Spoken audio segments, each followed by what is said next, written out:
How's it going, everyone? Welcome back to another Marvel Snap video. Today, I am showing you one of the two decks that helped get me to Infinite this season, and it's this updated Shuri list, post-nerf, of course. But as usual, before we get started, if you love all things Marvel Snap, make sure you like and subscribe, hit the bell. Let's talk about the list. So one of Shuri's problems post-nerf is the lack of versatility to play in different locations after you already commit with Shuri on turn 4. Before the nerf, you could play Shuri on turn 4 and then play whatever on turn 5 in any location, and it didn't matter.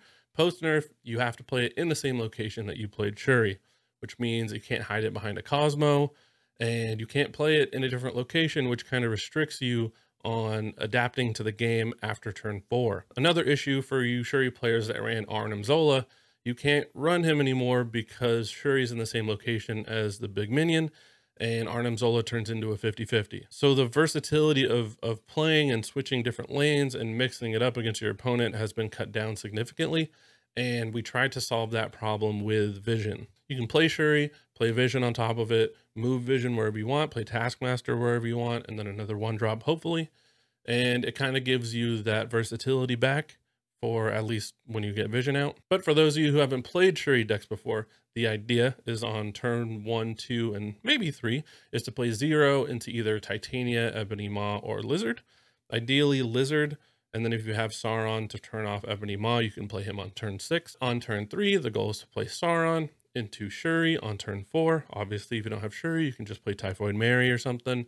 But Shuri on turn 4 into a turn 5 Vision or Red Skull, and then turn 6, copy it with Taskmaster, and then drop an Ebony Maw that's been shut off by Sauron or something. That's kind of the main line. Another really big play is to Shuri on turn 4, and then skip turn 5 altogether. And then you can play She-Hulk for 1 at 18 power, and then copy it with Taskmaster.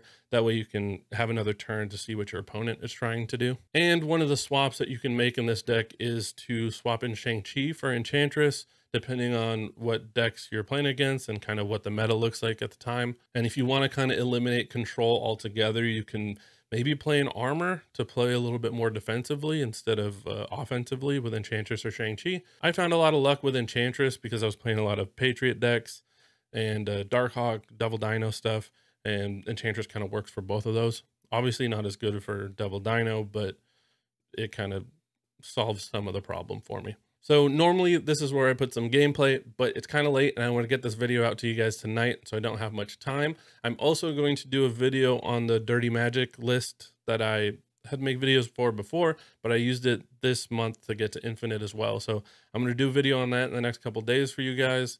And as usual, if you love all things Marvel Snap, make sure you like and subscribe, hit the bell. I'll see you in the next one.